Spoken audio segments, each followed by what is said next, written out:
Hello, Internet. How are we this Monday evening? Hope everybody's having a fantastic one. Hope nobody has a case of the Mondays. You guys got a case of the Mondays? I don't. I'm having a great Monday. I'm actually having a fantastic Monday.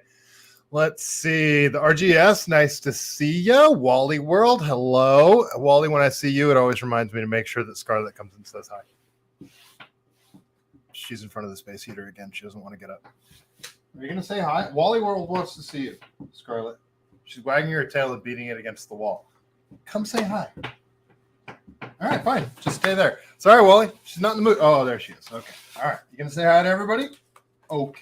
All right. I hope everybody's having a fantastic one. We're going to talk about wokeness tonight and how it's destroying our society. And that's why it's so important to call it out. Every time you see it, when you see any of these woke shenanigans, you got to call it out. Okay, go lay down. Enough is enough already, folks. It is out of control, and it's everywhere you look. Much like the vaccine propaganda when they rolled that out. Here in California, the wokeness is everywhere. And, you know, they've scared us into submission. People don't want to speak up about it. They don't want to say anything against this radical trans agenda that's being crammed down every child's throat in schools. And it's out of control. And I'm done with it. I don't care if it cost me my cross-country coaching job. I was told when I started coaching cross-country last time that, you might have some they thems on your team. And I said, no, there's no such thing as that. There's boys and there's girls, and we have a boys team and we have a girls team. And I'm not going to coach any boys on the girls team. I'm not going to do it. It's dangerous, literally dangerous. We're out they're running around in the woods, and there's a little bit more aggression in boys, and it could be very easy for somebody to just bump an elbow, knock people off the course. Boys are dicks. Boys are assholes, and they're extremely competitive, and they should only be competing against boys for safety reasons. They shouldn't be changing in girls' locker rooms, none of that. And I'm sorry, folks, I hate to break it to you. Trans kids aren't a thing. They're not a thing. You know what is a thing? Cluster B, white liberal women. That's a thing. And that's where the whole radical trans kid thing's coming from. It's from mentally deranged women that want to have some sort of trophy. So they decide their kid is trans. It's this, whoa, look at me thing. Look, my kid's trans. Look how woke I am. And that's what this episode's about, wokeness, and how it is slowly decaying our society. So we are going to get into it. Before we do, if you get that like button to tap, be very helpful to the algorithm. If you're watching over on X, if you want to give it a repost, all that good stuff, it's much appreciated. Yeah, all that good stuff. Rumble rants are always helpful, all that kind of stuff. Yeah, so all right, let's get right into it and I'm going to show you guys why I decided to do this whole wokeness episode tonight. Just because, well, something happened, and it sort of brought a little joy to my cold black heart. So let's get into it here. I did a post last week about one of the libraries here in town that was flying a trans flag. And I was like, well, what's that all about? Why you guys flying the trans flag up there? It's supposed to be a California flag. I'm surprised it wasn't above the United States flag, but I went back there today. Oh, well, it's because it's by the laundromat. Just had to do laundry. I didn't go check. It just happened to be there. Oops, what am I doing here? Let me stop. Wrong screen, folks. Sorry about that. All right, let me see. You know what? Maybe I don't even have it pulled up in the right spot. Well, I should. Okay, let's see. All righty. Just want to show you guys a picture of a flagpole. It's not that interesting, but I'm going to show you anyway. Yeah, there it is. Okay, so here's the before and after. So this was a couple of weeks ago. I was just doing some laundry, my local laundromat, because my washer's broken. It's been broken for a long time, and I can't afford to get a new one. So I just go to laundromat now, which ends up being more expensive over the course of like a year. Let's not talk about that. So this is Felton, California. So I saw this and I was like, yeah, that's interesting.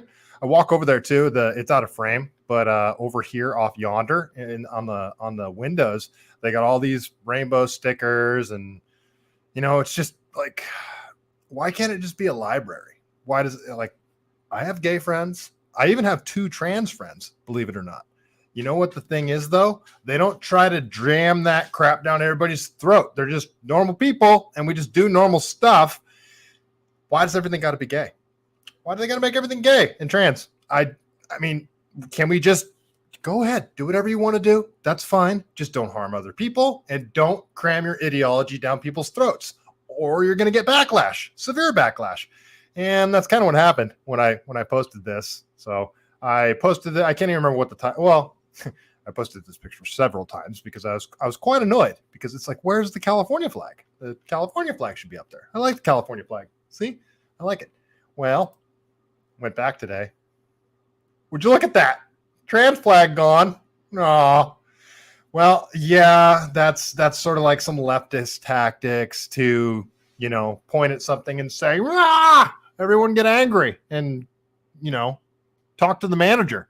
All that stuff. That's some Karen stuff. I know. I get it.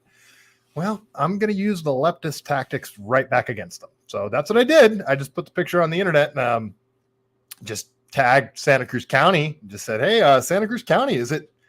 I didn't demand they take it down. I just said, hey, Santa Cruz County, is it appropriate for a public library, a Santa Cruz County public library, to be flying a trans flag? And to be perfectly clear, when I see a trans flag, this thing, I don't see a trans flag. I see a hammer and sickle. That's what I see, because that's what this is. It's cultural Marxism.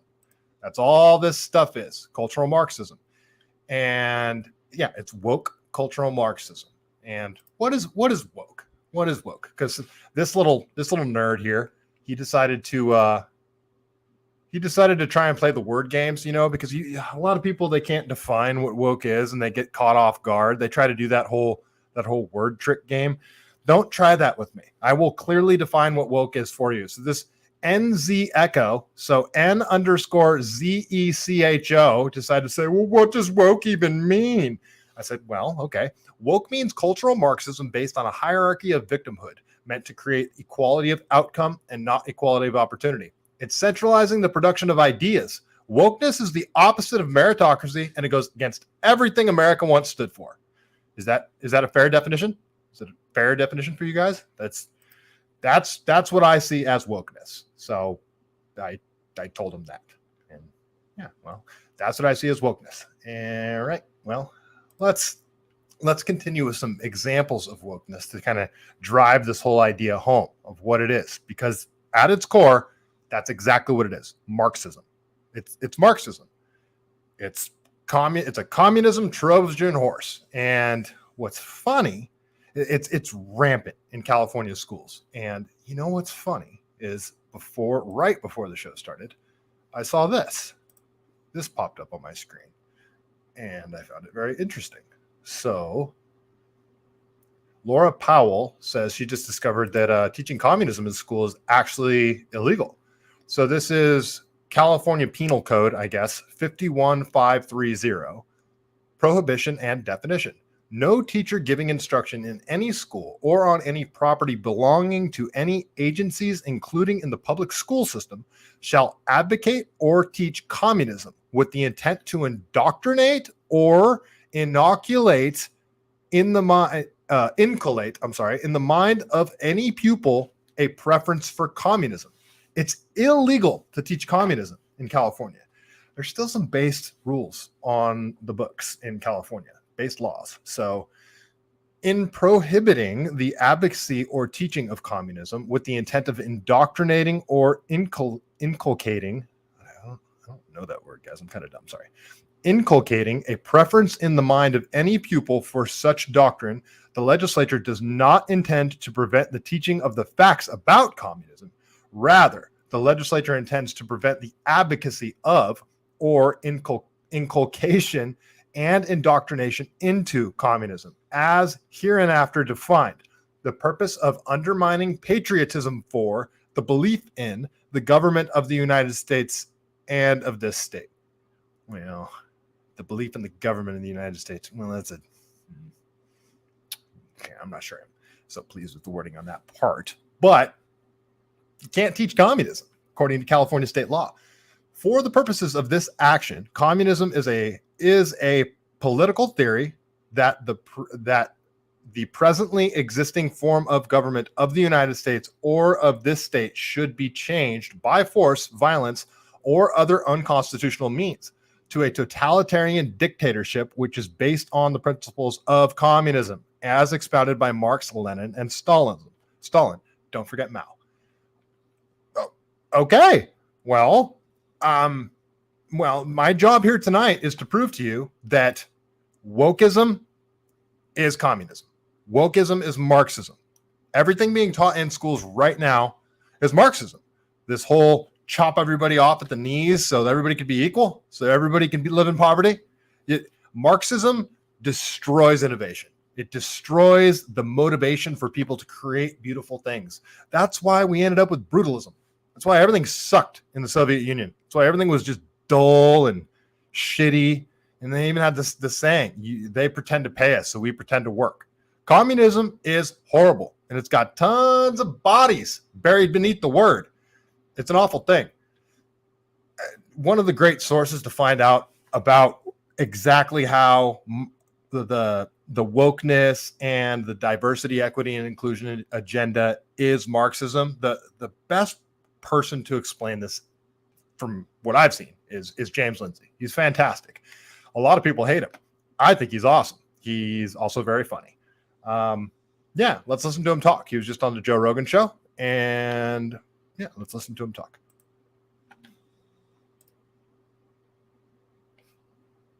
Like, let's look at three populations and say, then maybe this will wake somebody up. How are they going to treat you? So the three populations are the revolutionaries themselves, the communists. We'll just look historically, and then say American classical liberals, right? And then Christians. So what's going to happen? So you go woke, right? And you're in this, and then the revolution succeeds. What have communists always historically done? They always eat their own. Yuri Bezmenov says that too, right? He says, don't deal with those political prostitutes. They know too much. We'll line them up against the wall and shoot them. That's what he says. So your chances are bad at best under the revolution. What are American, good old Americans going to do if, you come out of being woke? Well, actually, we don't have to talk about the revolution. What are other woke people going to do to you if you stop being woke? They're going to treat you like a traitor.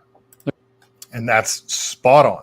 If you step out of line on any of the prescribed issues that are always changing, always expanding, there's always new rules under wokeism, new things that you have to abide by, like men are women, like that's they keep moving the goalpost, and you always have to stay in line with the new rules that they dictate.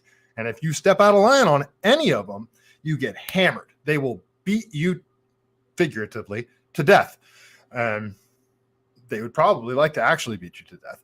But if you step out of line, you will be humiliated. You'll be kicked out of the club. And what it is, and when you first join the club of wokeism, however, you're treated so nicely. You're part of the team.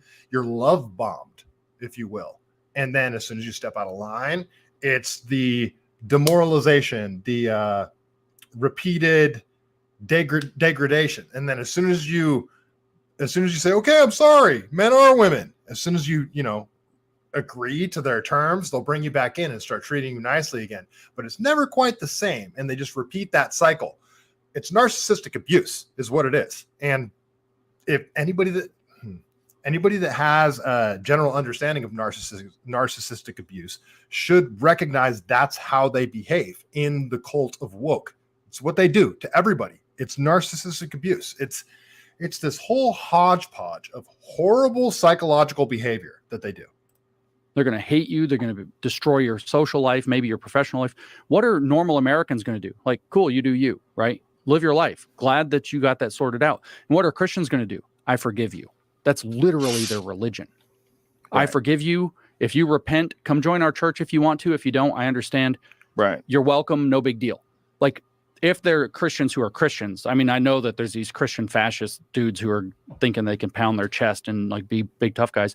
But even the other Christians are like, that's not biblically sound. Like, Jesus didn't do that. Right. So it's like the woke are going to treat you like crap if you leave. So you're locked in. If you come over and be an American, again, just a normal American dude. Casey Martin, nice to see you. RGS, Wally World, nice to see you guys. If you guys are watching, jump in on the chat. Love to hear from you. We're going to be like, cool, welcome back. And the Christians are, if you go and like repent of your errors or whatever, and you decide to convert, are going to be like, they're going to celebrate you. They're going to be like, praise God. So the perfect example of this right now is there was you guys watched, you guys probably have seen those clips of the Whatever podcast. I think that's what it's called, where it's the dude in the leather jacket and, you know, a bunch of the Alpha Bro guys. And they had this they always have these OnlyFans broads on there. And she was just saying the skankiest stuff, just horrible. Just how you guys can go watch the clip, but she just went and got baptized and they're like, we won. We got her onto our side. And that really is it. You know, if you repent your sins, you're totally welcomed into Christianity or whatever. Yeah. Christianity.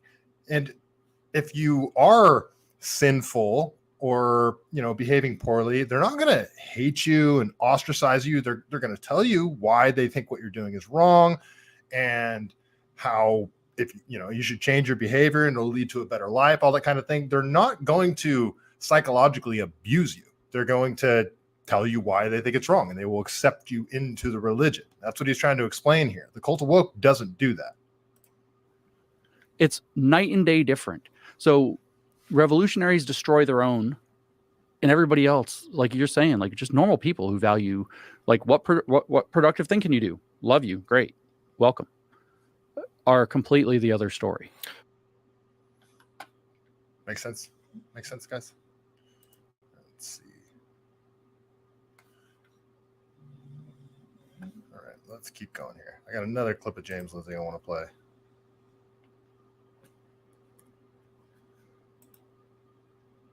So this is him talking about, I mean, it's still in the woke vein, but talking about the World Health Organization, and this is more like actual communism. It's not so much under the cult of woke, but it was a good clip from the same episode. But I mean, the World Health Organization does want to implement this weird totalitarian state, and they talk about all sorts of crazy crap, but they're trying to do this thing at the end of May to basically bring everybody that's under the World Health Organization treaty that they have created.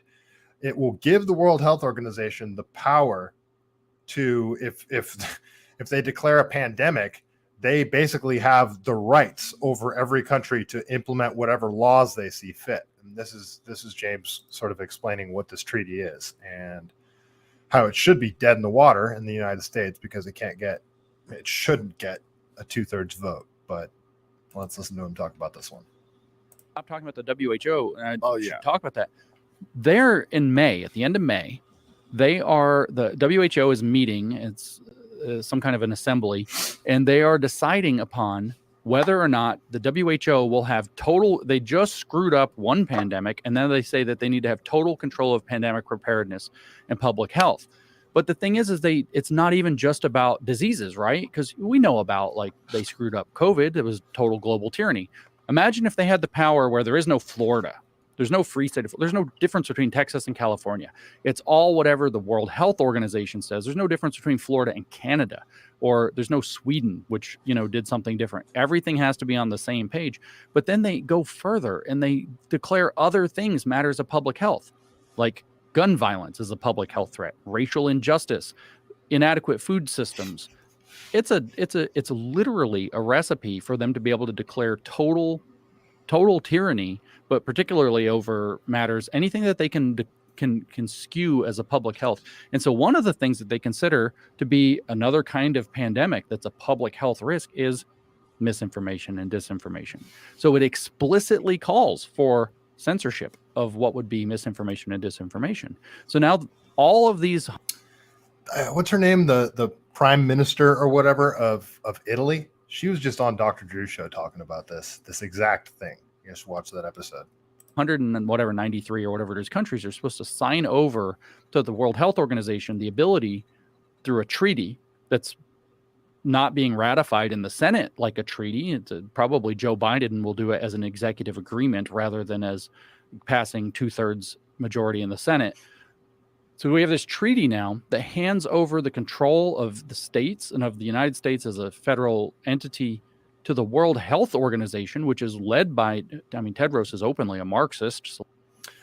So think back to YouTube, Instagram, Facebook, whatever, all of the all those little notes they would put on posts that says this is misinformation according to the World Health Organization, and they'd nuke your account, give you strikes, kick you off, throttle your account, all that stuff. Now imagine that in real life. Imagine that World Health Organization has the authority to get cops to enforce these things. I don't see this. I don't ever see, wow, it would be terrifying if it happened. But if there was some sort of outside entity like the World Health Organization or the UN that could dictate laws in the United States and use the monopoly of violence to enforce those laws. And it seems like that's what they keep trying to do. And the only thing that makes United States so much different from all these other countries, where if they tried to implement this policy, is guns. These are guns and the First Amendment, but like all these woke Marxists are in control of the social media platforms and the way we communicate. So that's being subverted. But guns, there is no monopoly on violence if the citizens have guns. Now, is there? If they did a gun buyback like Australia did back in whatever that was, 96, I think. Yeah, some Americans are going to go turn their guns in. A ton of them aren't, including myself. There's no way. You are going to have to come to my door and get my gun. I'm not turning my gun in. You're going to have to come to my door and get my guns. And if they decided that they were going to do that and go door to door to try to round up guns, people are going to die. It's flat out. People are going to die. And I don't see cops doing it. Cops will be like, hell no. You want me to go up into the Appalachian Mountains and try to confiscate those guys' guns? Are you out of your mind? There's no way cops are going to do that. If they value their life, there's absolutely no way. It's going to be a bloodbath. That's what would happen. Now it would be an actual, isn't bloodbath like a financial term anyway? We'll get into that a little bit later. Like, what the hell's going on with that? Where they have this total blanket control over anything they can declare public health, including misinformation and disinformation. One of the things they say, and I don't know if it's in the proposal or if it's in the documentation around it, is that Jeremiah 18, damn right. Nice to see you. We have a pandemic of too much information. We have to limit how much information that people actually are getting. And this is like... And we'll talk about Ketanji Brown Jackson in a little bit as well. She thinks we have access to too much information as well. And the government should be able to force big tech companies to kick people off the internet. That's like living in China. This is proposed. Has any country signed off on this? I think Canada's like already gung-ho on it, but I think I don't know exactly how it works, but I think the meeting is at the end of May, and there is no full signing off until the meeting at the end of May. What did Canada do recently? Oh, yeah. They made a bunch of guns illegal. Weird. So we got like 11 weeks to, for example, if we could make it through, whatever Congress or whatever apparatuses where it has to be ratified in the United States as a treaty according to the Constitution, it's dead in the water for the U.S. because the United States, 2/3 of the senators are not going to go for this unless we're in a lot bigger trouble than I think we are. Okay. Sorry, my dog's drinking water out of her water bowl. Can you hear her? Yeah, it's my dog. My other dog, German Shepherd. All right, let's keep going. So here's an example of wokeism manifesting out in the real world. So this is from Libs of TikTok. So Libs of TikTok says, Bloodbath at Planet Fitness, stock down almost 7%. Boycott Planet Fitness is trending on X. Mass membership cancellations. Internal panic at corporate. This is what happens when companies put men's delusions over protecting women. Get woke, go broke. So this was an incident where this woman went into the bathroom, I think, and there was a dude in there just like doing his thing. So let's have TikTok does their own articles now on their website. I didn't even know this. Urgent, ongoing bloodbath at Planet Fitness. Patriot, Patriot, come on, guys. Last week, I realized a shocking report exposing Planet Fitness, who are openly allowing men to enter and shave in the women's bathroom facilities. Of course, Planet Fitness went ahead and doubled down on their radical trans policy after being exposed. They clearly could not care less for the safety of their female members. Big mistake, Planet Fitness. Since libs of TikTok's reporting, boycott Planet Fitness is trending on X, and Planet Fitness stock has tanked by nearly 7%. A Planet Fitness insider has even reached out and told me there is an internal panic at the company and mass membership cancellations. Now that is a real bloodbath. You guys know why she's saying that. As successful as their story was, our work doesn't end here. My life's mission is to expose the lies that are harming children in schools, putting women at risk, and destroying America.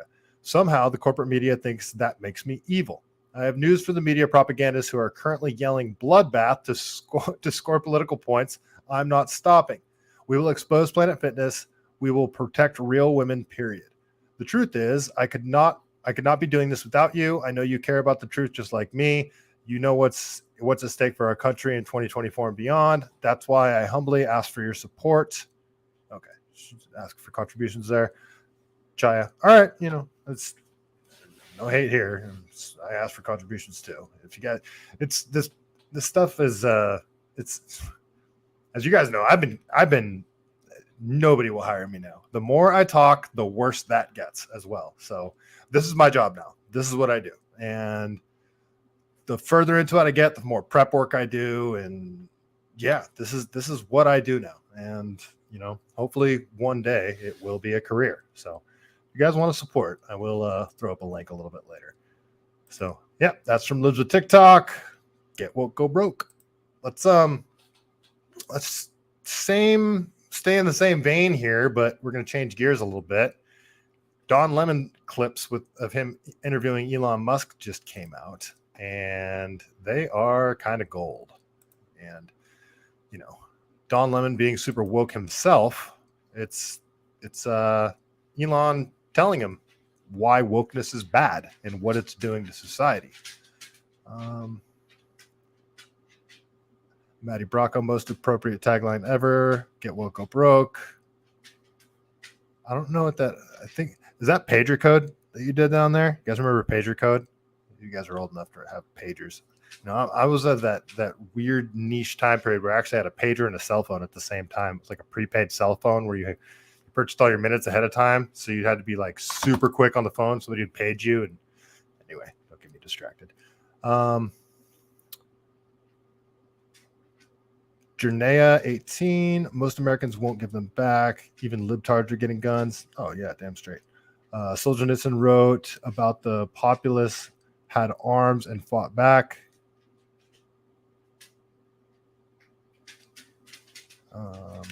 All right, let's keep going here. Matty Bracco, no bro showing love. Okay, what does that mean? It's like backslash U00C3. It looks like pager code. Bro. Yeah. The Solzhenitsyn wrote about the populace had arms and fought back. Was that in the Gulag Archipelago? It's such a long book. I don't remember that part, but I mean, that's what they have to do. They have to take the guns if they're going to implement their freaking Marxist agenda. That's what they have to do. They have to take guns because people will fight back. It's just what they're going to do. All right, let's listen to Don Lemon being a moron. And something, I had sort of an epiphany today because do you guys know the hypothetical trick, like the hypothetical test? You ask somebody tried to do it on that same podcast the other day, and it didn't work out for them. Some dude tried to stump a chick and was like, "How would you feel if you didn't eat breakfast today?" And he's just trying to do his psychological test. You're supposed to present a hypothetical to somebody, And like, let's, like how would it affect your life if you didn't have a car? And they'd be like, well, I do have a car. It's like, yeah, I know, but how would it affect your life if you didn't have a car? Well, I do have a car. What do you mean? And they can't conceptualize a hypothetical situation. There's people that can't do that. It's like people that are below a certain IQ. I don't know what it is, but they can't conceptualize an idea. They can't do hypotheticals. I didn't even realize this is a thing. I always go back to the inner monologue thing. There's people that don't have inner monologues, and that just is insane to me. But there's people out there that can't conceptualize ideas, and Elon kind of did that psychological test on Don Lemon earlier without even realizing it. And you sort of realize, like, holy crap, Don Lemon might be a moron. He might be like a sub 100, sub 105 IQ guy. Like, he might be a dumb person. And I started to think, like, maybe all the people in media are really dumb people. And they just read off cue cards because they can't actually conceptualize an idea. And then I started thinking, like, holy crap, people that can't conceptualize an idea and do hypotheticals, they should not be voting, because that's all that voting is. If I put these policies into place, what would happen? It's a hypothetical. If you can't conceptualize hypotheticals, you absolutely should not be voting, because you're just like, okay, yeah, that sounds good. Let's just implement that policy. Let's just take everybody's guns. That, for example, is people can't conceptualize the idea that if you take everybody's guns, everyone is now defenseless to criminals and, most importantly, the government. So it just sort of dawned on me earlier, like, yeah, if you can't conceptualize a hypothetical, you absolutely should not be voting. Maybe that's the test. Maybe that's the test that should be in place. It should be a test just to see if somebody can conceptualize a hypothetical. Let's listen to Elon make Don Lemon look silly. Let's talk about trans rights and the woke mind virus, because you talk about that a lot. You're right about that a lot on the thing. You have been deeply outspoken about the issue of trans rights. You posted trans rights. You posted that pronouns and bio mean the woke mind virus ate your brain. Do you know what the term woke actually means? He did it. Don Lemon did it. It's the same thing that this dork tried to do to me earlier. Well, what does woke even mean? It's cultural Marxism. That's what it means. And I haven't even watched this clip yet. I've watched some other clips, but I haven't watched this part of the clip yet. So I can't wait to see how Elon defines what woke is. Cultural Marxism, it's a hierarchy of victimhood, and it determines the equality of outcome, not the equality of opportunity. And you know how they say communism is the centralization of the means of production. This is the centralization of ideas. That's what wokeism is. It's, you have to have this set of ideas. You have to stay within these narrow confines that are constantly expanding, and the rules are always changing, and you have to stay inside of it, or you're kicked out of the club. That's what wokeism is. I can't wait to see how Elon defines it. It's come to mean a lot of things. But what originally it was meant to mean, it's just being aware of inequities in society and being aware of facts and history. Yeah, I think it's come to be. I think being aware of inequities in society is fine, of course, but trying to blame everything on trying to make everything a race issue is, I think, divisive and corrosive to society. Even as it relates to trans issues, which is what I'm. Yeah, race or gender. I was gonna say Don Lemon looks rough. Dude looks rough. Like he's been put through the ringer. Or whatever. You think that society blames everything on racism now? It blames a lot of things on it, and yeah. You think that's unfair? Yeah. Why? I think we should. Don Lemon is a dumb person. His line of questioning just sucks. He doesn't know how to have a conversation. He's a terrible interviewer.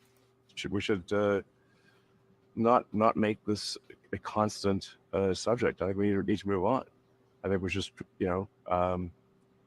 treat people like people. You don't agree that this country was founded on racism and founded on slavery and in many ways inequities? that still continue on to this day? I think every country at that time, and I think even today, was extremely racist. Every country. And The RGS, I think Elon knows Don Lemon is an idiot, and that is one of the reasons he nixed his show on X. Yeah, did you hear what I don't know if this is 100% accurate, but it seemed that he wanted a massive contract. Like, I can't remember what the total was, but he wanted like a $5 million advance or something like this. And I guess it said he wanted day drinking. Like, day drinking was part of the what? Like, was Elon was going to give him a show, like a dedicated show on X? Like, how does what? Like, it's just insane to me. What's insane to me is how much these talking head propagandists get paid, and you guys are the ones that are paying them. It's freaking government money if you really look down into it. But it's so important for them to control the narrative, and they hate like regular dummies like me just going on and talking about this type of stuff because they need to control the narrative, and it's so important they spend gazillions of dollars on this crap. Matty Bracco, don't talk about Don Lemon's personal life. Oh, I won't. It's none of my business. obviously, slavery was present in about half of this country, and no, but was not present in the North. There was racism for sure, but you know, I think we want to look to the future rather than the past, and instead of engaging in constant rehashing of the past, because in fact, if you look at history, if you study history broadly, everyone was a slave. Everyone. Yes. Well, not everyone was a slave. No, everyone was a slave. Okay, but we are all descended from slaves. Yeah. Doesn't the term slave come from Slav, from the Slavics? Isn't that where the whole term comes from? Well, all of us. Yeah. But it's just a question of when. Was it more recent or less recent? That's it. Right. So but what future do we want? Is this something we want to make part of our constant dialogue forever, or do we want to say, like, let's just move on and treat everyone, according to? Yeah, it's like unreal. I guess he was going to have his own show there, the Don Lemon Show. It's got the little YouTube icon down here, though, so maybe it's just on YouTube now. Just who they are as an individual. I agree with you with that. That's the ideal. But what the evidence shows is that that's not what's actually in practice. I think we're doing better than anywhere else. That's true. I agree with that. But that doesn't mean anything. That doesn't mean a lot to a whole lot of people who aren't able to take advantage of the opportunities that you were able to take advantage of. Simply. I'm sorry, what? So this is the whole equality of outcome thing. It's like reparations. They want to legislate results. They want to legislate what the outcome is going to be, and they want to correct for all these inequities and how people were subjugated or whatever. And in the process of doing so, they're making, with diversity, equity, and inclusion agendas in the workplace, for example, when you want to, we need more women in the workplace. We need more trans people in the workplace. We need more gay people in the workplace. We need more Black people in the workplace, whatever. All of these things, all these criteria that these diversity, equity, and inclusion initiatives want to create, there's one thing they leave out, and it's the highest population percentage of people in the country. What is it? It's like 50% white people, right? And they want to, in doing these things where they want to add more women into the workplace, more all these different ethnicities, sexual orientations, and skin colors, they always leave out white. And inherently, what that does is you are now actively discriminating against white people. And they seem to want to make it like an even percentage. Like you got 10% white people, 10% Black people, 10% Middle Eastern people, 10%. Like they want to try to make it equal. that's what this whole equity thing is. It's not really equality. Equity and equality are completely different things. It should be representative. I mean, if everything worked out, the way it should be representative of the population as a whole, like what ends up in the workplace in terms of religion, sexual orientation, skin color, all that kind of stuff. Thing is, there's a lot more socioeconomic dynamics that come into play. Is there fathers in the home? What kind of wealth was in a child's life growing up? Did they go to college, or did the college they go to indoctrinate them with a communist agenda? All this stuff. And what Don Lemon's trying to insinuate here is, we need to remedy these inequalities that have happened throughout history. And Elon's just like, no, fuck you, meritocracy. The best person should get the job. And that's just how, that is the basis of what America is. It's like, I don't care what your sexual orientation is. I don't care what skin color. I don't care if you're a man, a woman, whatever. If you're the best person for the job, you got the job. And that's it. It's really that simple. Meritocracy. That should be the only thing that matters. And these DEI initiatives,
all right, you guys still there? Let me let's see. All right, let's see here. I think I lost the X feed. If I'm back, you guys let me know in the chat, because that was a little funny.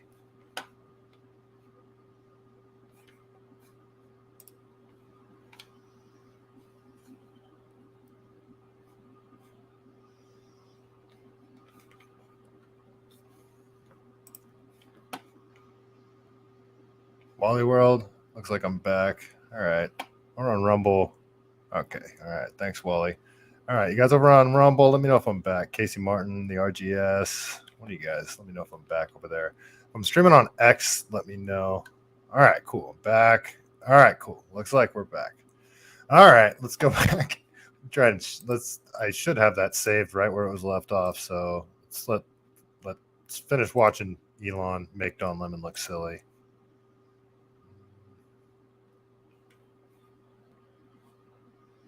Yeah, I think this was the one. Let's talk about trans rights and the woke mind virus, because And I think even today was extremely racist. Every country. Obviously, slavery was present in about half this country. And no, but was not present in the north. There was racism for sure. But the wokes didn't cut my feed, you guys. my power actually went out for like a split second. Mountain living, it's so annoying. It's not windy at all. It was a beautiful day today. Did a 5-mile run. It was fantastic. Yeah, I don't know what just happened. You know, I think we want to look to the future rather than the past. I think I was further along in this. We are all descended from slaves. Yeah, Well, all of us. yeah. It's just a question of when. Was it more recent or less recent? That's it. Right. But what future do we want? Is this something we want to make part of our constant dialogue forever, or do we want to say, like, let's just move on and treat everyone, according to just who they are as an individual? I agree with you with that. That's the ideal. But what the evidence shows is that that's not what's actually in practice. I think we're doing better than anywhere else. That's true. I agree with that. But that doesn't mean anything. That doesn't mean a lot to a whole lot of people who aren't able to take advantage of the opportunities that you were able to take advantage of, simply because the color of your skin. See, that's racist to me. He's saying you only got to where you got because you're white. Don Lemon, you're one of like the richest guys on the planet. You just tried to get a $5 million advance. Okay, Don Lemon, I mean, I'm white. Why am I not more successful than you? I don't know how I'm going to pay my rent at the end of the month, you asshole. It's so frustrating because it's a kick in the balls to any poor person that happens to have light skin complexion. It's like you're saying, like, this whole privilege thing. It drives me freaking crazy because, you know, LeBron James is pretty freaking privileged. He's built like a freaking Viking, but he obviously not, because Vikings weren't black. But I mean, look at LeBron James. He is a specimen. He's one of the richest guys on earth. Barack Obama. There's tons of black people that are highly, highly successful, and it's this whole white privilege thing to me is a freaking myth. It's an absolute myth. What advantages does my color my skin give me? Well, there's an ease that you have in society that many people of color don't. Like what? I am trying to get employed right now. My opinions, my skin color, my sexual orientation, the fact that I'm a Christian, all of that stuff is working against me. We now live in a society where if you are black, you do have an advantage when it comes to employment, when it comes to a lot of things. Diversity, equity, and inclusion is racist towards white people. So again, meritocracy should be the only thing that matters. And Don Lemon's trying to, it's insanely frustrating listening to a super rich person tell me how privileged I am. It's insanely frustrating. You were able to come to this country voluntarily. There are many people who were not able to come to the country voluntarily. There are people who came here as slaves. For me to come here. And What people today came here as slaves? What people? is a legacy of slavery that still continues on. There's a legacy of racism that still continues on in this country. That's undeniable. The one thing that I will say, systemic racism that I will acknowledge is intelligence agencies. Yeah, they definitely flooded black neighborhoods with crack cocaine. They definitely did that. The whole rap industry thing. There's apparently intelligence agencies were trying to subvert black culture. I'll 100% give it up to that. That was messed up, flooding black neighborhoods with crack cocaine and all that stuff. But what are you saying here, Don Lemon? The people that were like the reparations thing in San Francisco is so freaking ridiculous. They wanted to take money from every taxpayer and give it to people that never were slaves in a state and a city that never had slaves. It's insane. Well, if we keep talking about it nonstop, it will never go away. If we keep making that the central thing, it will never go away. Why do you believe that? I think I'm just Morgan Freeman believed that too.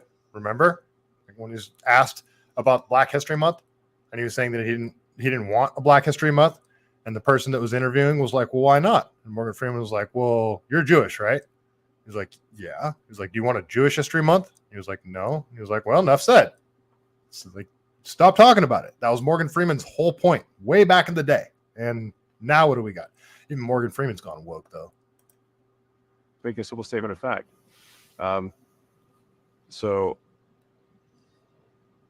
I think we want to get away from making everything a race or a gender or whatever issue, and just treat people like individuals. Huh, what a novel idea. All right, let's keep going here. There's another clip from Elon. This is from End Wokeness.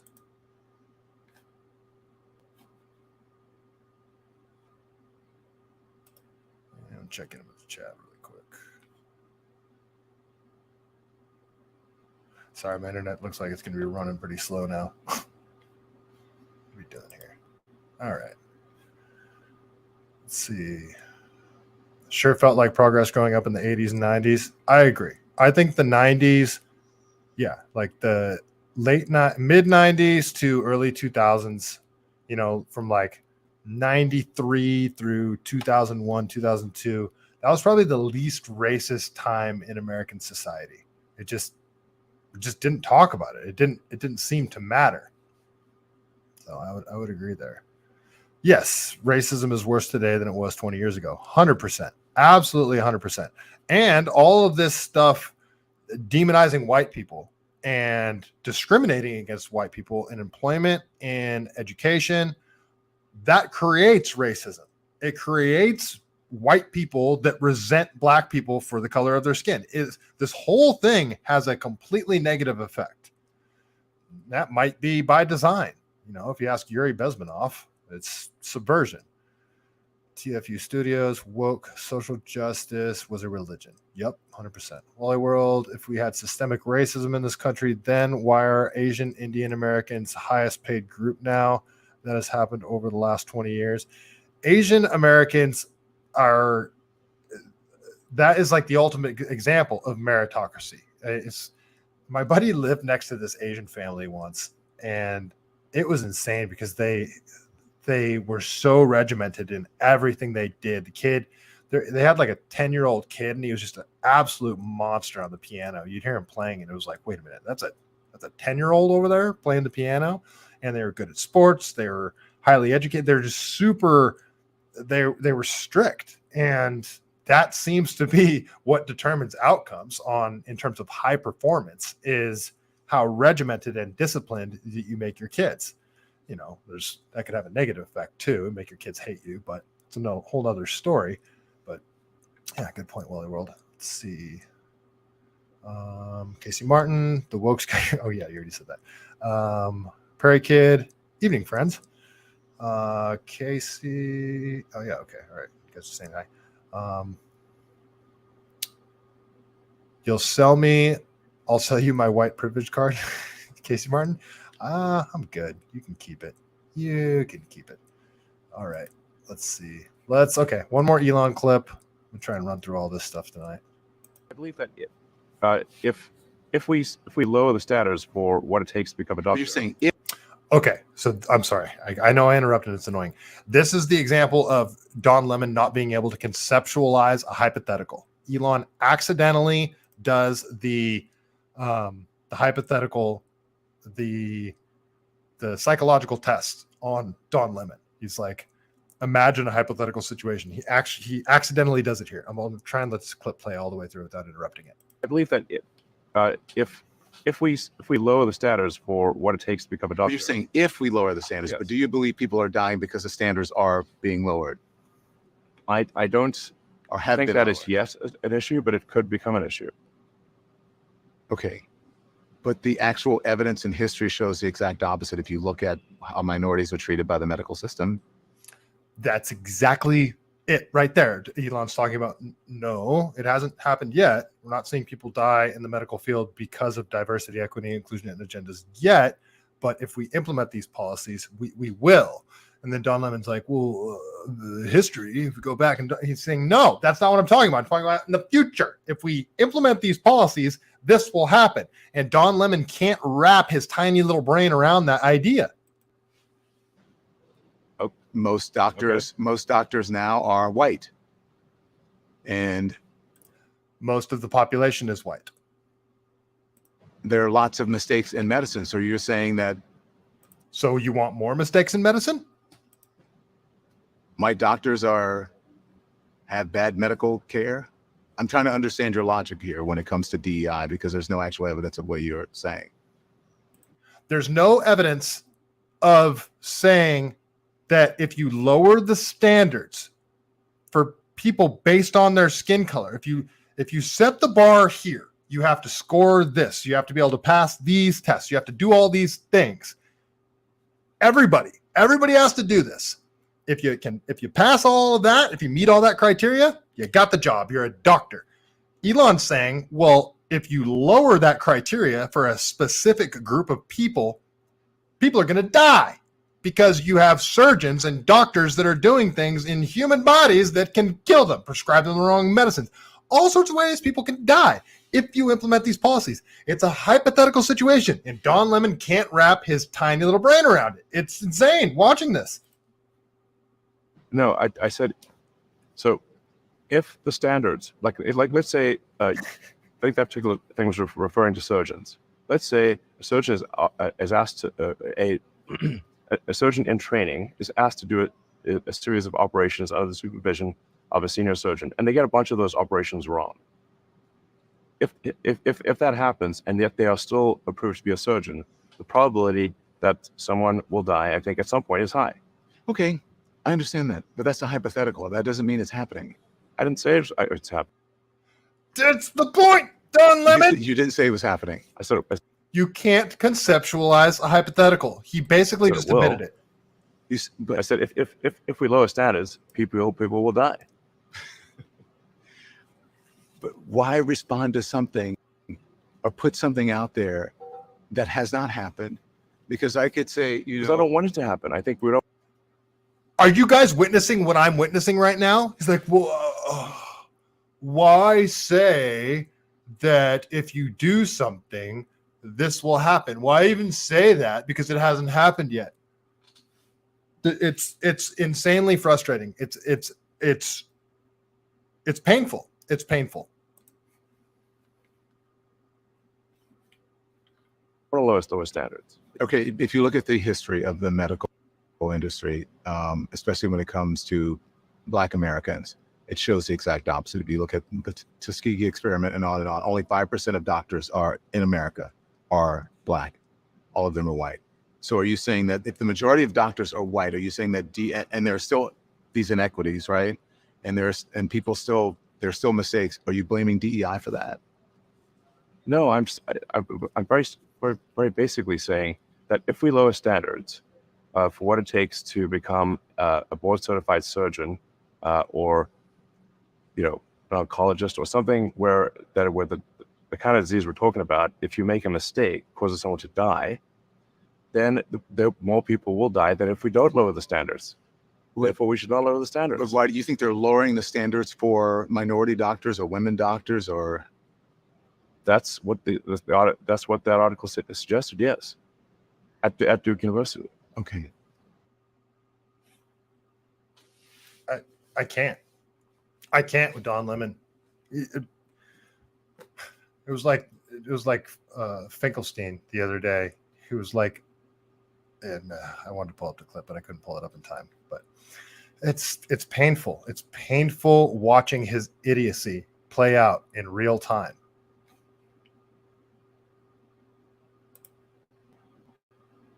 You guys still there?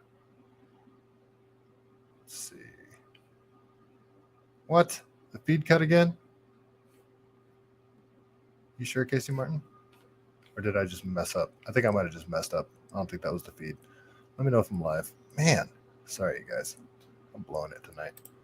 All right, let's keep going here. I got an article from the New York Post I want to read. So, let's see. Hopefully I'm still alive. Let's see. Am I still alive, guys? The RGS, what about the Indian doctors, Don? Are they inept? Dumbass Don. RGS, you're still here? Okay. What would happen if we took out a stop sign at a busy intersection? But intersections have stop signs. What do you mean? They have stop signs. What do you mean? I don't know. Intersections have stop signs. Yeah, Don Lemon is an absolute moron. I don't know why I'm so surprised. He's a dumb guy. Don Lemon's a dumb guy. This should be clear to everybody. Okay, so let's talk about one of the wokest colleges in the world, Berkeley, UC Berkeley. I used to go party at UC Berkeley when I was in college, not because I was in junior college. I just had a buddy that went to college at UC Berkeley, and they were the lamest parties. They sucked. They're pretty bad. But the Greek Theater in Berkeley is a fantastic place to see a concert, though. The Greek Theater it sounds amazing at that place. I saw a band called Oysterhead there, which was you guys are gonna think I'm such a nerd. Yeah, it was Trey Anastasio from Fish, Les Claypool from Primus, and Stuart Copeland from The Police. Insane. It was like a super group, and Stuart Copeland had this big giant wall of cymbals. He did like a 30-minute solo just on the drums. Fantastic. They only had one album, Oysterhead. You guys should check it out. Very good band. Okay, so UC Berkeley parents raise $40,000 for private security to patrol campuses as university plagued by armed robbery spree. Huh. Didn't Alameda County like defund the police and all that? And don't they have a DA, Pamela Price? It's a Soros DA that refuses to prosecute criminals. I wonder why all this crime's happening. Super weird. Okay. Concerned parents call themselves Safe Bears because you got the CaliBased. You get it? The Safe Bears. Oh, it's such a clever play on words.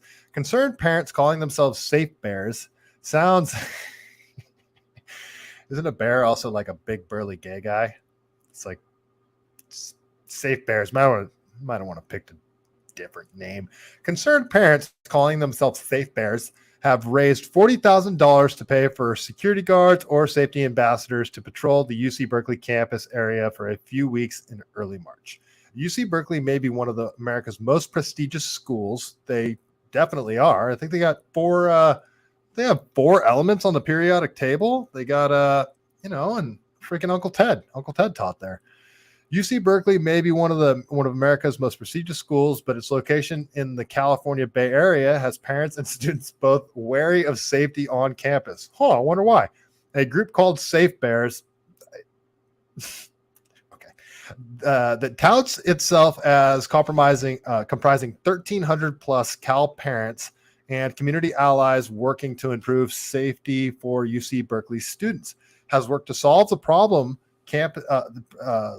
themselves, hoping their prototypical program of patrols around the campus will inspire the college to take more action themselves. It must be nice to just be able to pull $40,000 out of your ass. The Safe Bears website declares that Cal parents raised over $40,000 to conduct a private security pilot program around UC Berkeley that was inspired by USC's Safe Ambassadors program. Yeah, you guys could have called it that. Could have called it the Cal Safe Ambassadors program. Might have sounded less gay, but that's fine. These privately hired security guards have been patrolling the campus area from 6:30 p.m. at night to 3 a.m. starting on March 6th, but will continue to do so until March 23rd.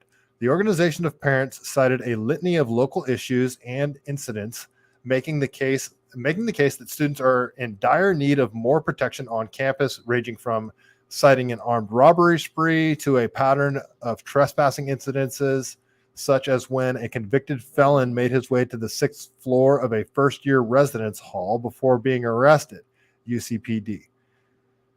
All the while, Safe Bears noted, I have to laugh every time I say it. All the while, Safe Bears noted that the Berkeley Police Department is in the midst of a staffing crisis. Huh, I wonder why. Did they defund the police?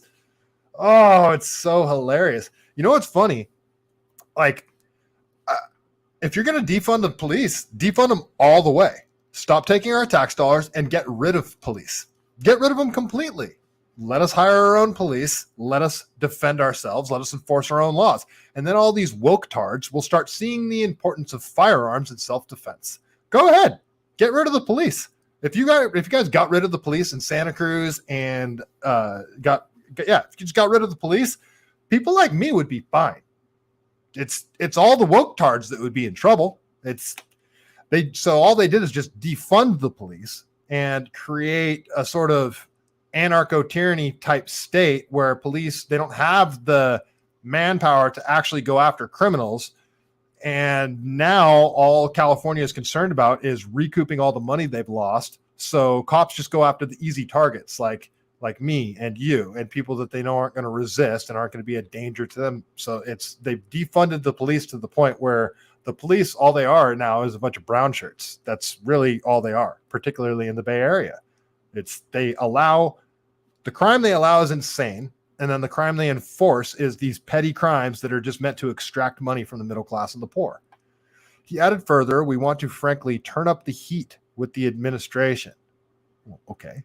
We want to show that we're not content to just wait forever and have these safety ambassadors deployed. And that's the thing too. UC Berkeley is rich as hell. They could hire their own private security if they wanted to. They got plenty of money, but they don't do it. The pilot program of these patrols is hired security. By hired security will reportedly only last until March 23rd, after which time parents reportedly hope the university will take over. They won't. A spokesperson from UC Berkeley raised concerns about the effort to Fox News Digital and noted that campus owns efforts to keep people safe. What? Hiring private security raises a number of concerns, including the training and experience of individuals hired by such firms, the spokesperson warned. Further, any security effort on campus must be coordinated with UCPD, independent of funding source. How about let people carry firearms? They're your students. They're 18. Let people carry concealed carry. I keep saying the only solution to the rampant crime in California is constitutional carry for everybody, and it needs to be legal to defend one's property with potentially lethal force. If somebody is trying to steal anything from you, I don't care if it's your Kit Kat bar. If somebody tries to steal something from you, you should be able to shoot them. Yes, that is what I believe. Anything. Criminals need to fear their victims again. I don't care how controversial that statement might be. The spokesperson contested that funding can be best used in other ways. We believe that the university funds are better spent hiring more sworn or non-sworn UCPD officers. Non-sworn? Okay. UC Police Department officers for standard daily responses efforts. Wait, you mean pay the police? You mean the opposite of defund the police? You think that? What a novel idea. Parents who want to donate funds toward additional campus security can do so via the university fund that has been established. Okay. Oh God, this just keeps getting better. They don't want to solve the problem. They don't want to hire private police. They want to extract more money from the parents. And then they say it would be better spent on UC Police Department cops. But the cops don't exist. You can't just poof materialize more cops out of thin air. Well, what happens when you try to just mass hire and lower the standard for cops? You end up with people that aren't trained well. Just like you're talking about your concerns with the private security firm.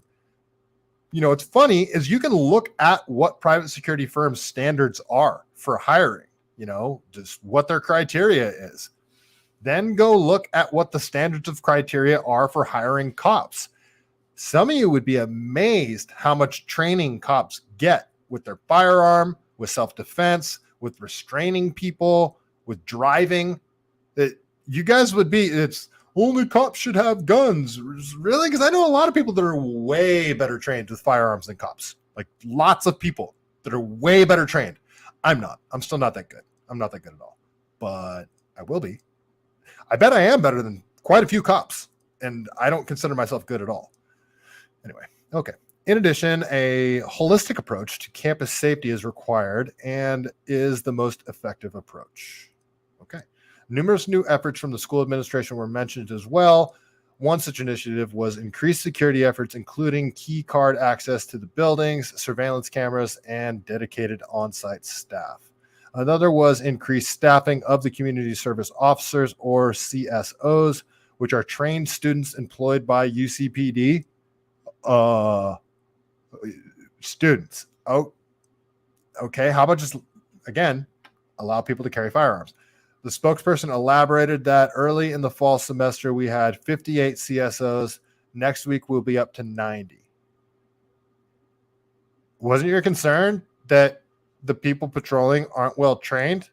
And now you want to take UC Berkeley students, the softest of the soft, and have them patrol the campus?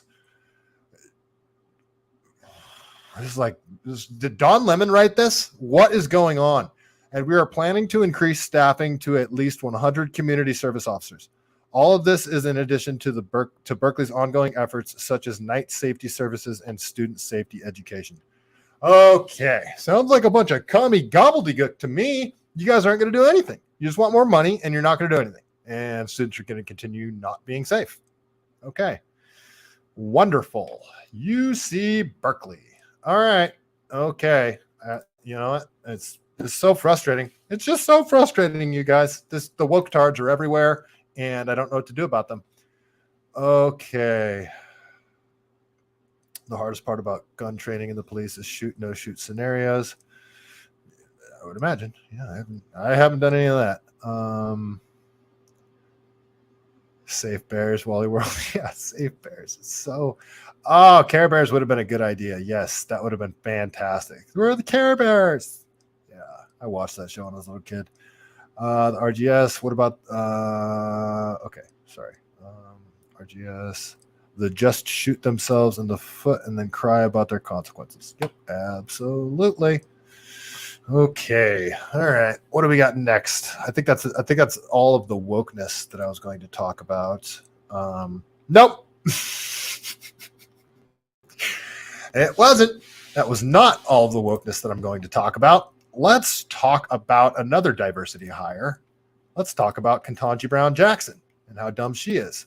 So this audio came out. They are talking about, remember the Twitter files that came out when it became apparent to everybody that all of the FBI, Department of Homeland Security, the CIA just had a direct line to the tech companies. Mark Zuckerberg even admitted it on Joe Rogan. He was like, yeah, the Hunter Biden story was told to us by FBI. It's probably Russian misinformation. And I think it was even before the story came out. And they warned Zuckerberg that some Russian disinformation is going to come out. And that's why they censored the Hunter Biden laptop story. And I keep saying the Hunter Biden laptop story and the Tara Reade story. Tara Reade, if you're not familiar about it, Tara Reade alleges that Joe Biden in a parking garage, pinned her up against the wall and fingered her against her will. That's rape. That's straight up rape. And that's what she's accusing Joe Biden of doing back in the 80s when she was a staffer for him. And her mom even called, I think it was Larry King Live, called and talked to him about it. She didn't identify herself. She didn't say Tara Reade or anything like that. But it later came out yeah, that was me that called, and you can verify the audio. So this is way more credible than that chick that they say Trump raped when it was this insane story about in a department store.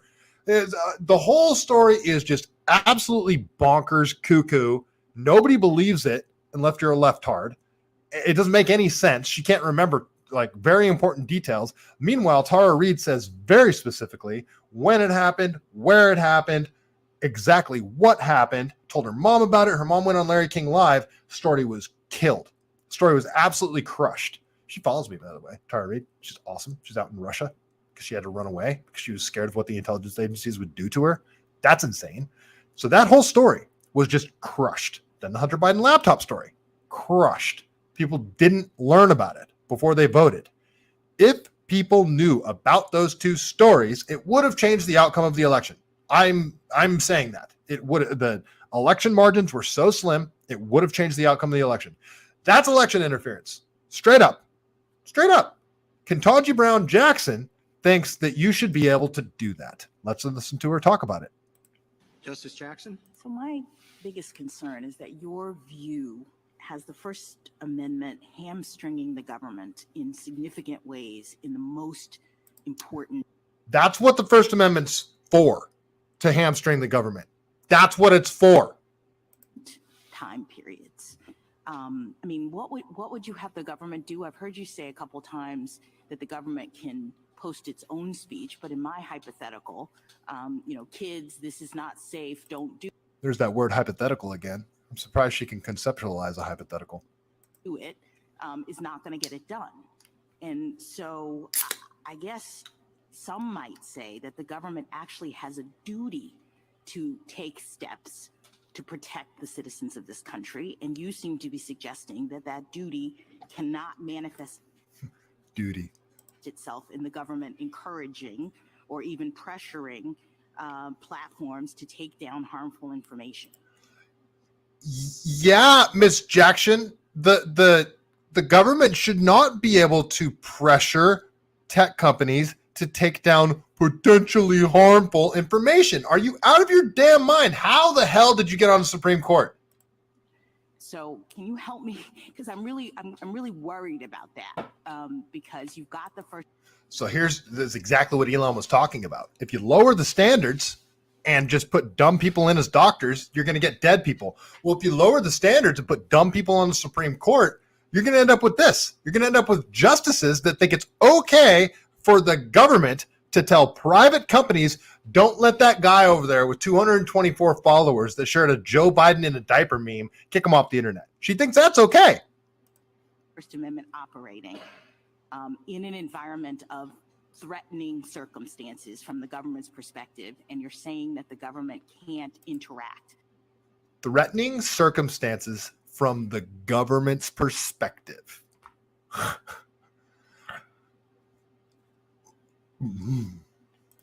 With the source of those problems. And Your Honor, I understand that instinct, and I guess what I tell you is the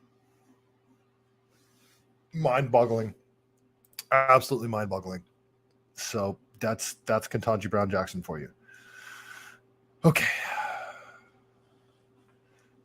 Casey Martin, she must have missed the day they taught law at school. Oh man. That is so freaking triggering. Okay. I think, you know what? I don't even think that's the end of the wokeness, you guys. I think there is some more. I think this whole show is like there's something in the wokeness vein, this whole freaking show, I believe. Yeah, so you got this. Yeah, this is also in the wokeness vein. Let's go let's go over to Mark Gurman here over on the X platform. So I saw this morning, and I might have to stop being a Mac user, you guys.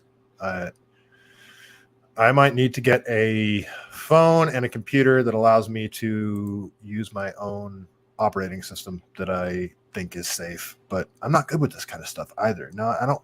And Android people, you guys bug me, frankly. You're kind of annoying. So I don't really want to become an Android person. I love Apple. I do. I love their products. They got me by the balls. I'm hooked. I'm absolutely hooked. I got a MacBook, an iPhone. It makes everything so convenient. They really got me by the balls, you guys. Well, Apple, instead of building their own AI, realizes how far behind the ball they are. And this is from Mark Gurman. He says, Apple and Google are in discussions for Gemini to power generative AI features coming to the iPhone with iOS 18 this year. This year? Gemini, the AI that just couldn't do white people? That same Gemini, the wokest AI ever created, AI that has wokeness, cultural Marxism baked into it? they want to put that in the iPhones?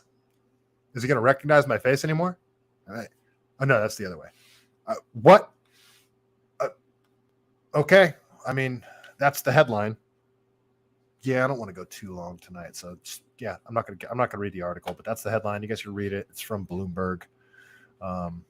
Just search Apple, Google, AI, and you'll find it. So super frustrating. All right, what do we got next?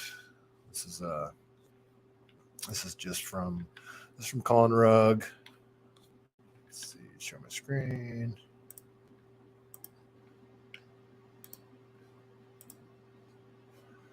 All right, let's go over to Colin Rugg here. And he says, so just in, Donald Trump is unable to secure $54 million bond while he appeals the New York civil fraud judgment. According to Trump's lawyers, it is impossible to post the full bond after they spoke to 30 underwriters. Defendants' ongoing diligent efforts have, why doesn't he just go to like Bad Boys bail bonds or something? Defendants' ongoing diligent efforts have, that was a joke, you guys. I don't really think that he could do that. Okay, that was a joke. Defendants' ongoing diligent efforts have proven that a bond in the judgment's full amount is a practical impossibility. These diligent efforts have included approaching about 30 security companies through 4 separate brokers, the filing said. Trump's net worth is estimated to be about $2.6 billion, and he claims he has about $400 million in cash. So it's like by design, they set the bail at exactly how much cash he has. I've been saying from the beginning, make him put him in jail. Like, make him do it. Why even? Yeah. Be like, all right, I'm not coming up with the bond. Put me in jail. I'm like, can you imagine the logistical nightmare that would be for them? Trump's probably worried they'd kill him. I mean, that's what my concern would be. But can you imagine?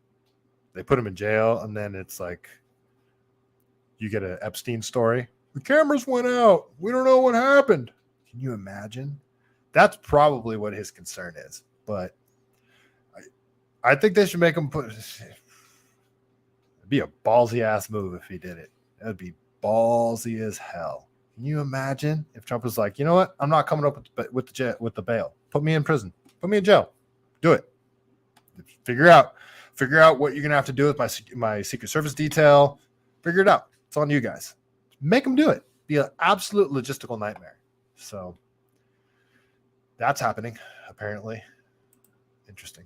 Let's see what happens with that. We'll keep going here. No, done with that one. Okay, so this is a story that I want to get to. It's kind of insane. It just stood out to me, so I want to share it. This has nothing to do with wokeness. I guess that last story really didn't have anything to do with wokeness either.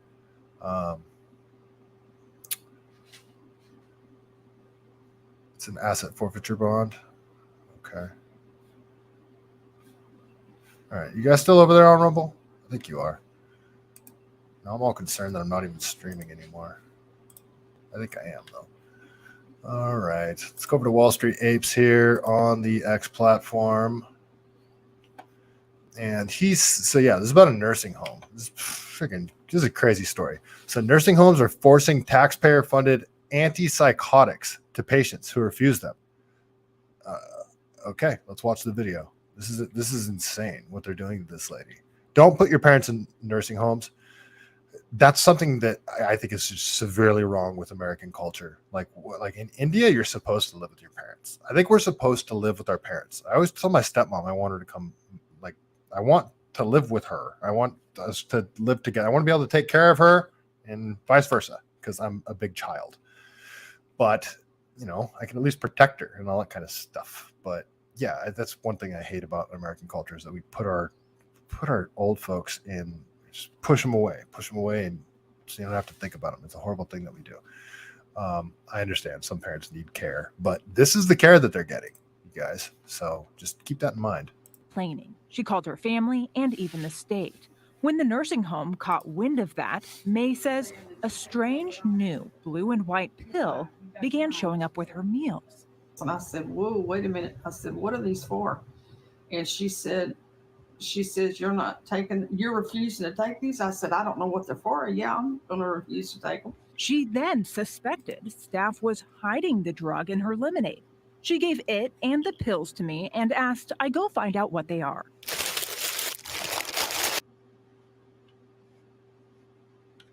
Like, yeah, when I drink my lemonade, I feel all loopy after. Can you test to see? Because I'm pretty sure they're drugging me.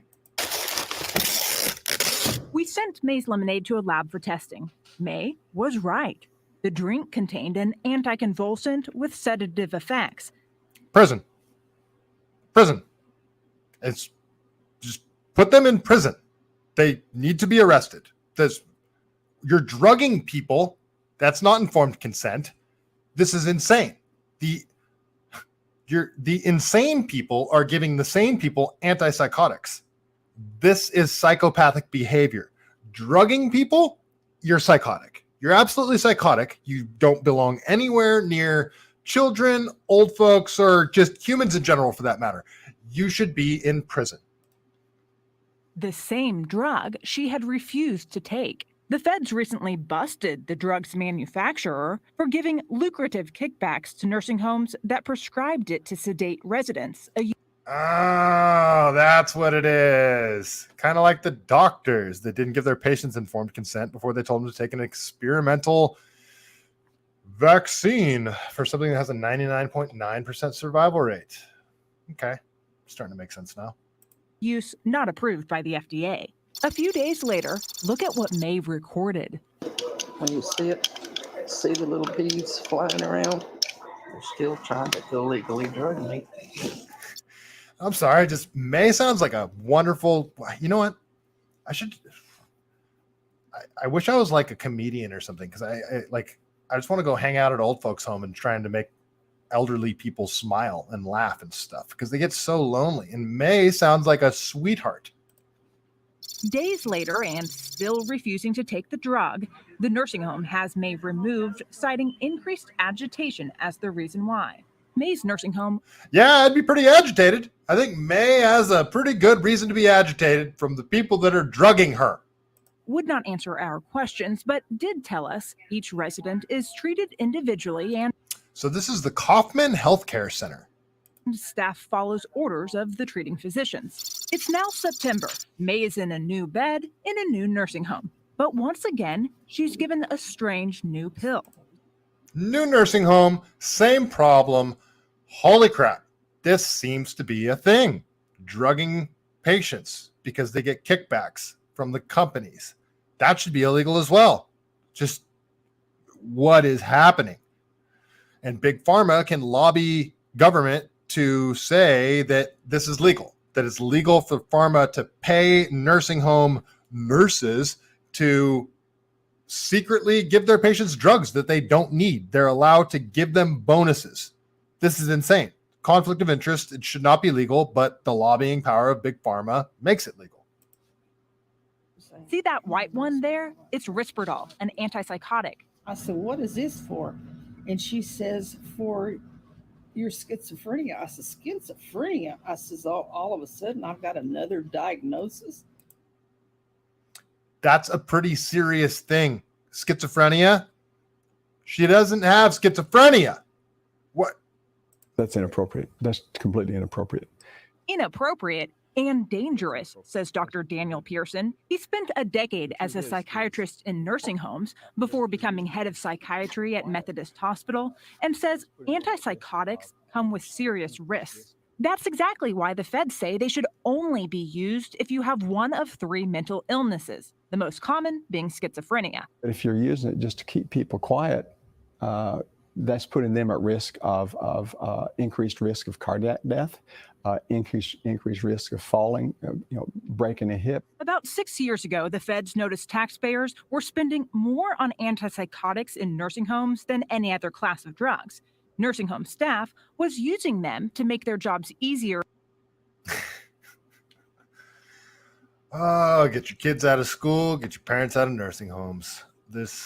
Our country, there is something very, very wrong with what's going on in our country right now. Unbelievable. Okay, let's continue. I got more. I got a bit more. Let's just watch some videos out of Oakland because this is another direct result of the defund the police movement. Want horror stories? Talk to EMS about nursing homes. Yeah, I know. I know it. They do not get treated so nicely in nursing homes. All right, let's go over to. Let's see. Let's go over to Bay Area State of Mind. This is a good follow. This dude has he's got a good channel or a good page, whatever you want to call it, over on X. Bay Area State of Mind. Even though he can be a little wokety woke sometimes, he seems to have Trump derangement syndrome. But I'll let it slide because he does report on stuff that isn't reported on. So these intersection street takeovers that are happening over in Oakland are just out of control. And it's just another direct result of the defund the police movement. And how more people haven't died at these things is beyond me. But let's look at this. Look at this incident here. This old man is out in the middle of the intersection, like trying to beat him with a bag, it looks like, in his hand. And look how the people react. He's lucky he didn't get hit by the car.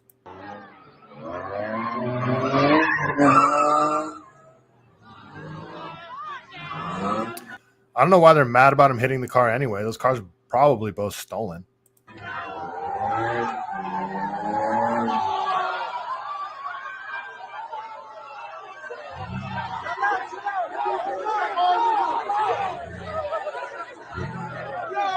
So they beat the hell out of him. Dude comes up, sucker punches him, and then everybody rushes in and starts kicking and beating the hell out of him. Fortunately, you got one good guy in the crowd here. This dude in the yellow jacket saved this man's life. This guy right here saved that dude's life. I think you see him stand up at the end of the video. There he is. So yeah, you just saw him stand up right there. So dude in the yellow jacket saved that old man's life. So first off, old man, just don't do that. Just don't put yourself in that situation. There's another video where a dude got, I don't know what, I wish I had it pulled up because there's one from a few months ago. Same exact thing happened. Dude, I think he had like a Home Depot bucket and he threw it at a car and they came up and they beat the piss out of him. He was left on the ground convulsing. Like they beat the absolute piss out of him. So yeah, these street takeovers are out of control. Here's another one. But this is just one where a guy sucks at doing donuts. Sounds like he's got a massive exhaust leak and might be a big block truck, but he doesn't know how to do donuts, or his truck doesn't make enough power to do donuts.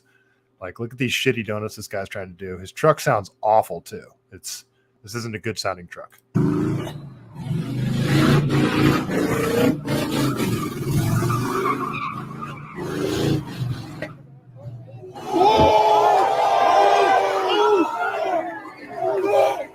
Oh my God! Oh my God! What the? It hit like 3 people. Oh my God! Look at all the people just got their phones up. You know, nobody's. Hey, did anybody die? Can I help? No, let's record. Oh, you hit a bunch of people. Oh man, these. Oh. This is a good reason, all you people that are 40 years old and older, this is a really good reason to stay in shape and keep your firearm skills up. Be able to defend yourself. Oh, my bad. Hey, help them.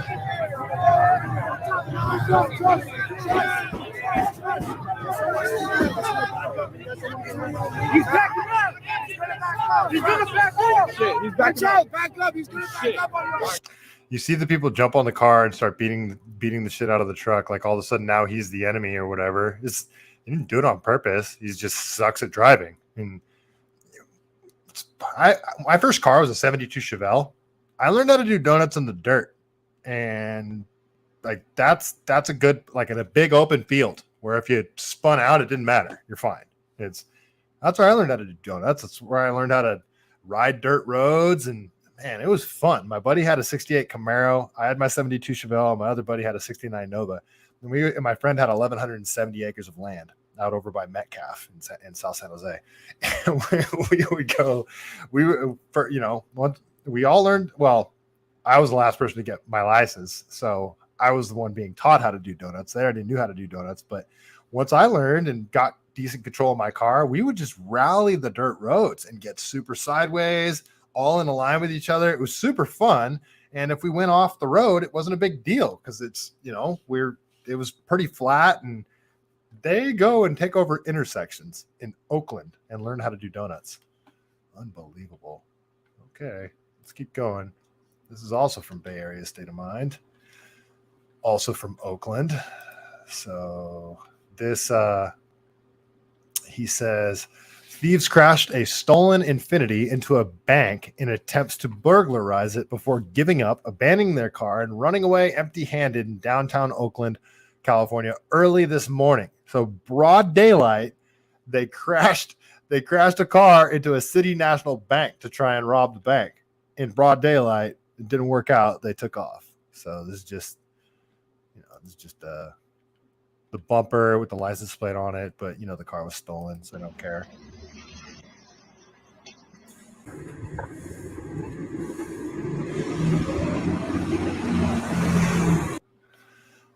Thank you, Defund the Police Movement. Thank you, Pamela Price. Okay, so this is another story out of San Jose Mercury News, also out of Oakland. This is insane. And also Defund the Police Movement, also Pamela Price, not prosecuting criminals because she's a Soros DA. After allegedly murdering Oakland store clerk, 13-year-old boy committed another armed robbery 40 minutes later, authorities say. So that there's a story from a few months back about a store clerk who was shot and murdered. Guy owned the family store, regular neighborhood, and it turns out it was a 13-year-old boy that shot and killed him. So why didn't Gavin Newsom's gun laws stop him from getting a gun? He's 13. It's almost like there's illegal guns that people could purchase, and they don't pay any attention to age restrictions, magazine capacity, barrel length, pistol grips, or any of those stupid laws that Gavin Newsom imposes on us law-abiding citizens. If you put a pistol grip on your AR, you're going to the gulag, though. Oakland, when authorities here announced last month that they'd be arresting a juvenile in the killing of a 46-year-old liquor store clerk, they omitted a shocking detail. The suspected murderer is only 13.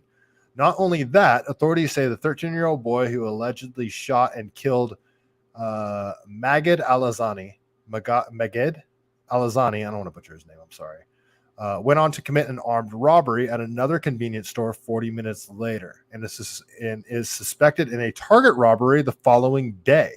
He is the youngest local murder suspect in recent memory. Try him as an adult.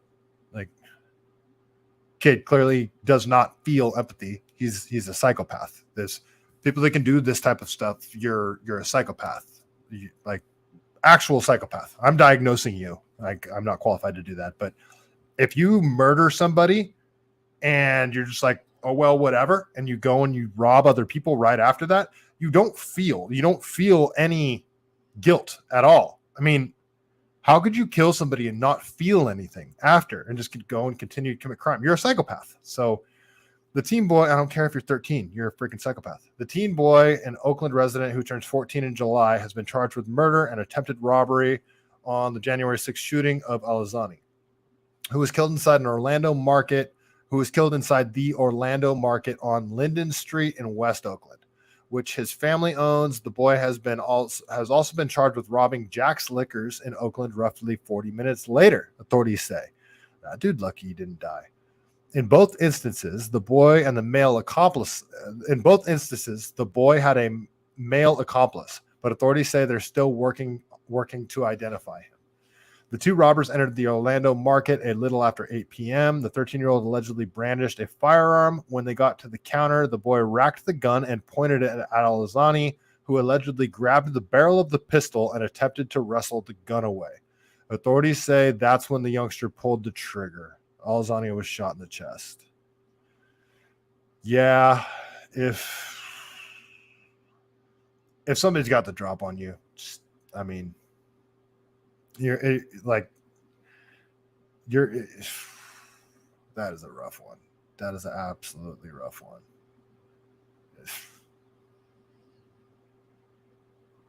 Why wasn't the kid carrying one in the pipe though? That's what I'm wondering. It's still that was a dickhead comment. It's shocking. It's shocking he's not coming home anymore. All the kids say they are just getting used to it. Alazani's eldest of 4 children, Amjad, told ABC News. Roughly 40 minutes later, the two went to Jack's Liquors on Foothill Boulevard and Fifth Avenue, grabbed some sugary beverages from the refrigerator and placed them on the counter. Then one of them allegedly took out a gun and ordered the clerk to empty his register. If he's got the drop on you, especially if you see him rack the gun, you know it's just, you got to just give up the money at that point. I mean, yeah, don't go for the gun. Just, it is a tough situation because you don't know. It's like he might shoot you even if you give him the money. I mean, that is a tough situation. It's a 13-year-old kid, thinks he can overpower him. But if you don't have any training at all, even if you do have tons of training, there's a likelihood that you're going to get shot. Give me the money, one of the robbers allegedly said. I'm not joking. According to authorities, the two are also suspected in a robbery at Target in Emeryville the following day, but no charges have been filed in that case. A 13-year-old boy is being processed as a juvenile, shouldn't be, which limits his possible term confinement if convicted to no longer than his 25th birthday. That would be in 2036 under a state law passed in 2018. Anyone under 16 cannot be charged as an adult in California. I didn't know that. Okay. All right. That's that. That's that one.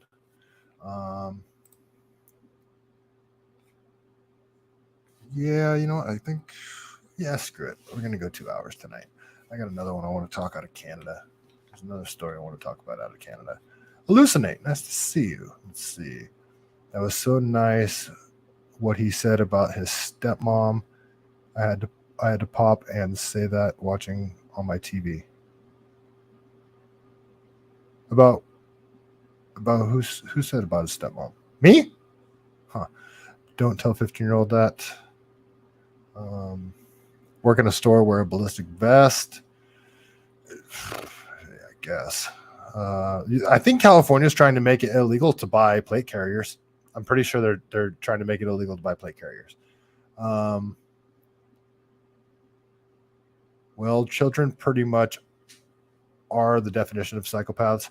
No, narcissism for sure. There's a super high level of narcissism within children, and they're supposed to be little narcissists. Like they grow out of it. But psychopaths, no. Me taking care of her? Well, no, she takes care of me. Let's hallucinate. I'm a dirtbag. She's way better than me. I do wish I lived with her though. Yeah, I hate that she's up there in Washington by herself. As you guys know, my dad passed away in 2020, and she's still very sad about it. That's why I try to talk to her often, even though we are in a bit of a spat right now. We got a bit of a disagreement. Shelly should call me because I'm mad at you. Let's see. The RGS. You don't know if your comments are getting through. They are. It's almost like watching Mad Max. Oakland is like straight out of Mad Max. Oakland is Thunderdome. It's insane. Oakland is freaking insane right now. All right, let's talk about the story out of Canada. Totalitarian state Canada is freaking nuts. So don't buy a tiny home and try and move off the grid in Canada. They will come for your ass and they will make you homeless. So let's check this out. This is from Olia Carlot. Olia Carlot on the X platform. Through the guise of for your safety, the government of Canada wants to take everything from you. That's what she has to say here.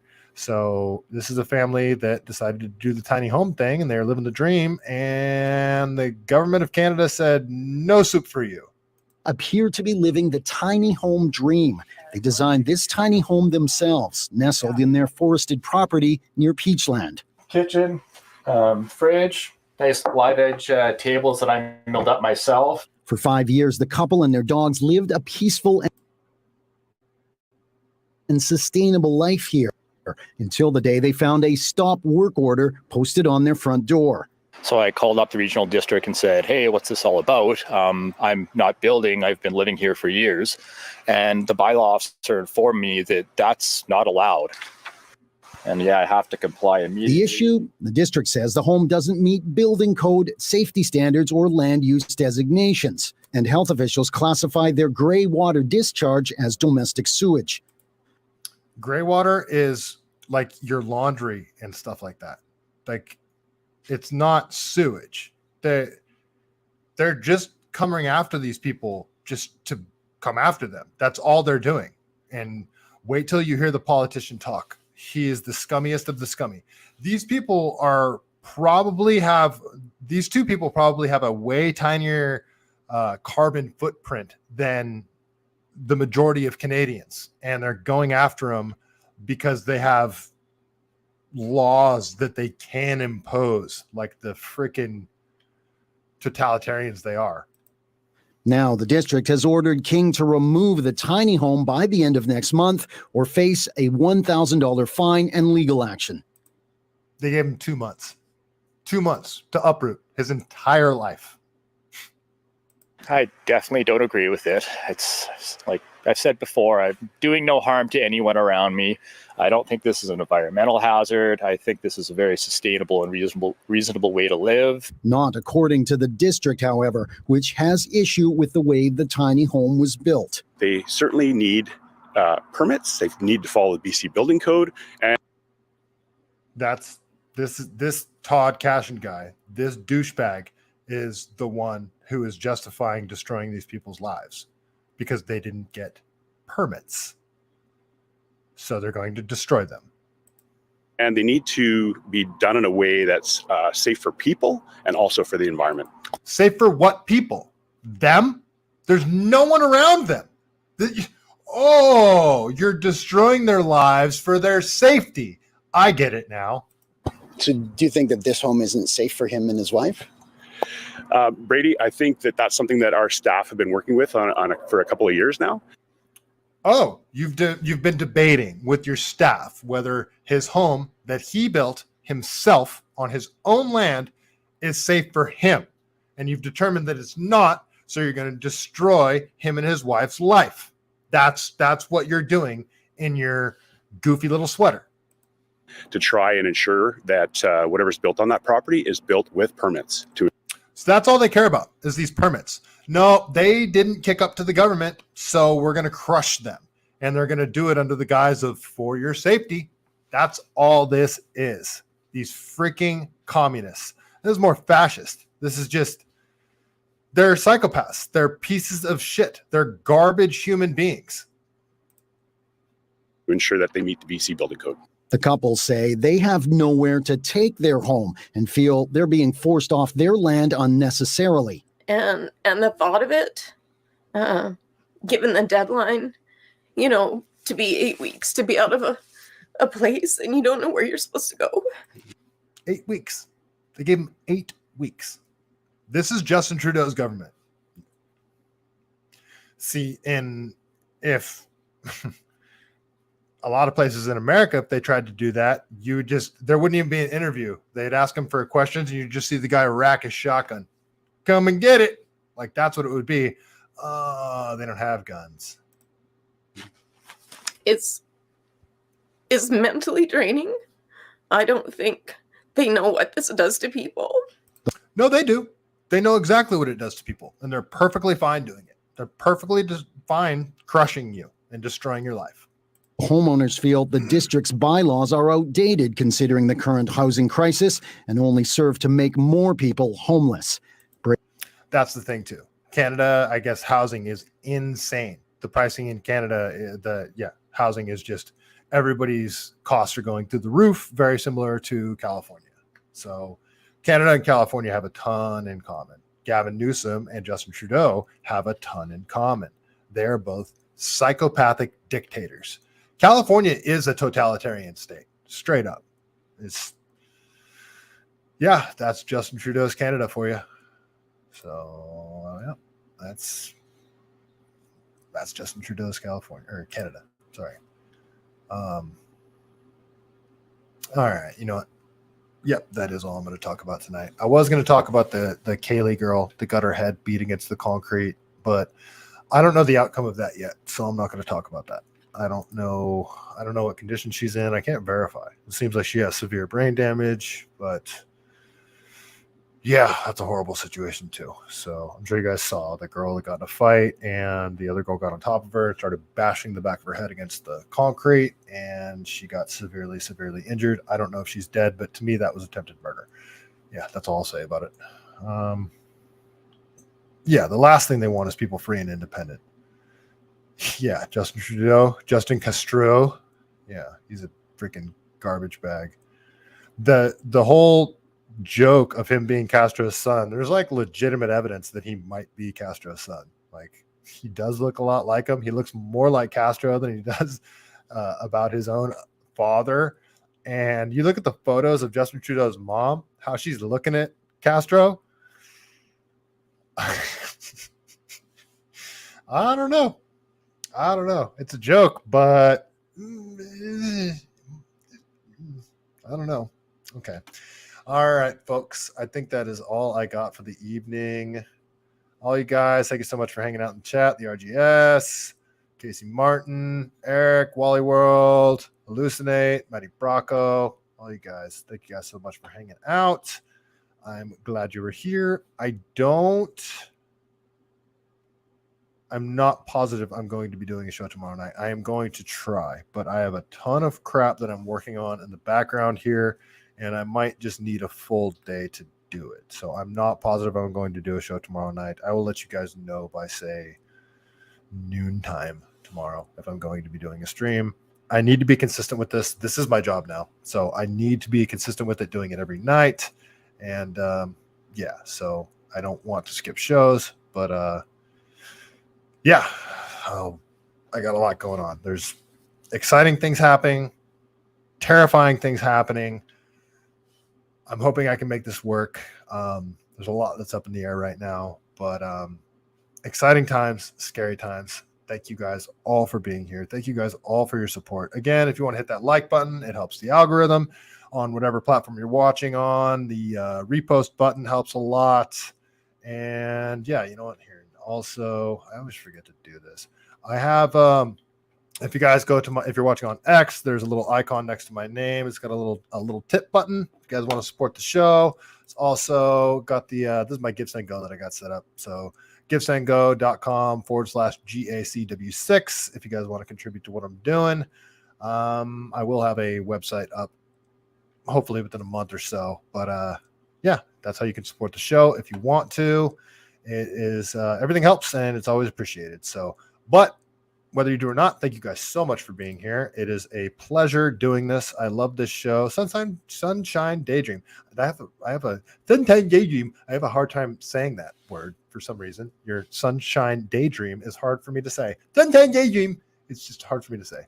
All right, guys. That was it was a fun show. It was fun. I love this. I really do. I really enjoy just finding stuff that I think is important to talk about and talking about it, and you guys being here and hanging out with me. So it's very fun, very fun. I will be on RGS's show on Friday, so I'll be sending the link out earlier. Whenever you send it to me, I'll be sending it out, and I might be streaming it on my channel as well, just so my audience can see it as well. But yeah, I'll be going on his podcast. We're gonna talk about the open border stuff. I hope so. That's what we're gonna be talking about. That's where this whole thing started. So we're gonna talk about open borders and why I'm a libertarian and I think open borders are stupid, and that got me in a lot of hot water with the silly ANCAPs. So that's what we're gonna be talking about on Friday.